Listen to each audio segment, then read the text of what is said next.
د رمضان د خوږه عشره چې هغه د اور نه د ازادېدلو عشره ده، هغه د دعاګانو د قبلېدلو عشره ده، هغه د لیلة القدر نازلېدلو عشره ده چې اعتکاف ته کېناستې رب العالمین به درته دا ټول خیرونه نصیب کړي. خو دې وجې نه هر یو عمل دپاره به نیت کې. امام احمد بن حنبل رحمه الله د خپل زوی ته ویلي چې کلم یو نیک عمل کې نیت ورته وکړه، چې نیت دې وکړو د الله نه د دعا وکړه، یو سخت عمل به الله به درته آسان کړي، رب العالمین به درته آسان کړي. نو الله دې قرآن کې فرمایي واحدنا الی ابراهیم و اسماعیل، موږ وی حکم کړو ابراهیم علیه السلام او اسماعیل علیه السلام ته ان طهر بیتی للطائفین والعاکفین، چې دا کور د بیت الله کعبه پاکه که د پاره د طواف کوونکو، د اعتکاف کوونکو، د رکوع کوونکو، د سجدو کوونکو. دا دومره یو عظیم عمل دی چې محمد رسول الله صلی الله علیه وسلم ډیر مصروف انسانو، دغه د نبوت بوج، بیا د دعوت بوجونه، د کور حوایج، دا هغه سره نه خادم و نه ورسره زوی و نه ورسره ورور و، خو د الله د رسول طریقه دا وه چې دا آخري عشره به نبي علیه الصلاة والسلام اعتکاف کوو، مسجد کې به دا تېروله. عائشه رضی الله عنها فرمایي وی کان رسول الله صلی الله علیه وسلم یعتکف فی کل رمضان 10 ایام، د الله د نبی په هر رمضان کې طریقه دا وه چې په هر روژه کې به د 10 ورځې په جومات کې تېرولې، اعتکاف به کوو.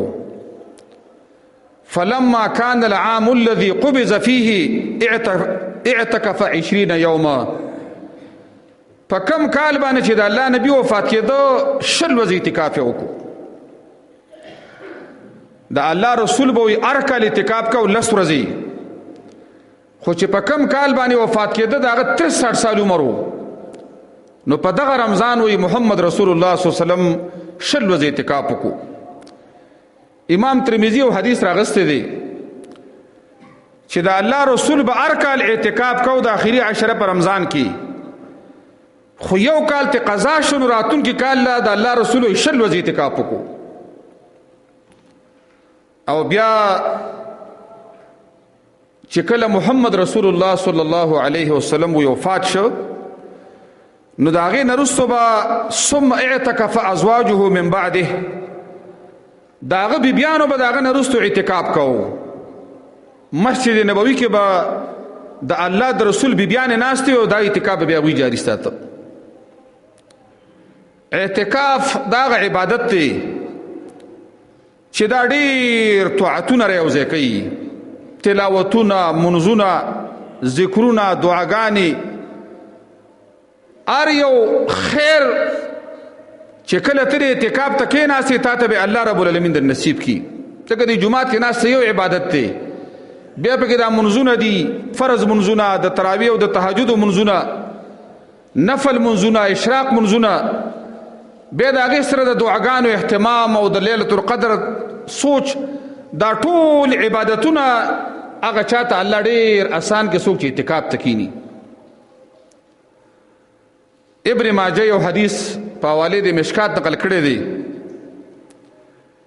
وی معتکف سړی د ځان د ګناهونو نه بند کړی، ځکه جومات کې ناسي، نو دغه مساجدو کې خو نه څو غیبتونه کوي، نه جګړې کوي، نه سیاسي باس کوي، نه دی بله څه ګناه کولی شي.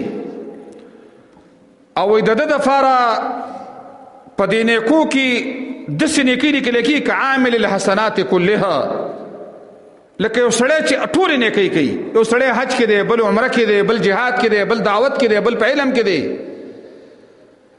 نو چې کوم سړی د اعتکاف ته کېناسته، دی د دې ټولو عبادتونو غوندې عبادتونو کې دی شامل شي. لیلة القدر دا ډېر عظیمه شپه ده، او رسول الله صلی الله علیه وسلم امر کړی دی چې تحروا لیلة القدر، اے مسلمانانو ولټوئ، تلاش کوئ شپه د لیلة القدر.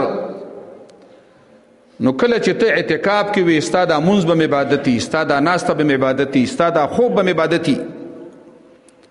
او دا وجه ده چې هر زمانه کې فتنې سیوا دي، زمونږ استاسو زمانه کې ډېرې زیات فتنې دي، اړونه زمونږ سخت شوي دي، غفلت سیوا دی، ګناهونه ډېر دي او غفلت سیوا شوی دی، جهل ډېر زیات دی.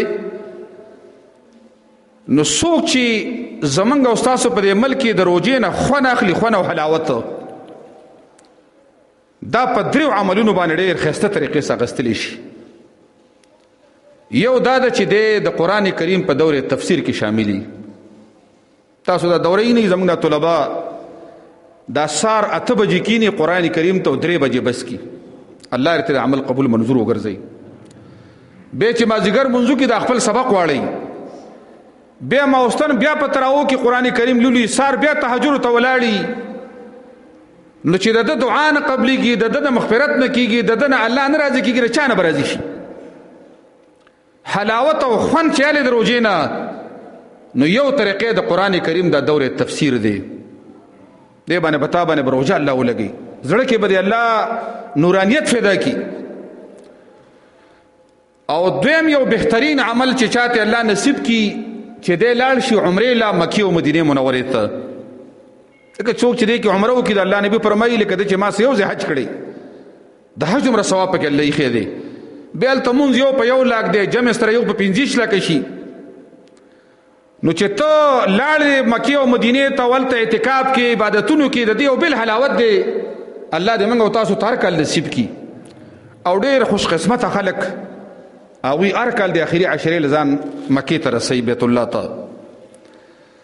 او دریم د رمضان نه هغه سړی حلاوت او خوند اخیستلی شي چې دی په رمضان مبارک کې اعتکاف ته کینی، د باندې به روژه ولګي. او نور خو زمونږ استاسو دا رګونه دی کې شیطان ګرځي، هر قسمه پیتې موږ او تاسو ته متوجي دي چې د دې جماعت نه، د قرآن نه، د علم نه، د دعوت نه تختی، نو په پیتنو کې بخته کېږي.